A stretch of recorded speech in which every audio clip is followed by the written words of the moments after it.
Housemates ang pagkain ng ice cream at biruan ang lungkot. Kalahati na. Wala namang nomination eh. Walang boboto. Ubusin na natin yun. Pero kung may botohan yan, kain ka. Okay lang ako. Awakin mo. Pero pag walang botohan, putin mo ngayon. Pero sa gitna ng biruan, No. Ay, meron pala. Meron pala. Ano nang hiya? Uy, sabi na. Uy, no? Ako na dyan. Uy, ako na dyan. Magtutuloy na. Salamat naman ko. Diyos ko, meron palang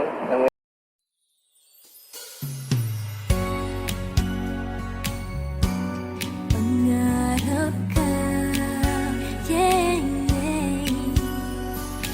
Ba't di mo pansin ang aking damdamin? Bakit puro saya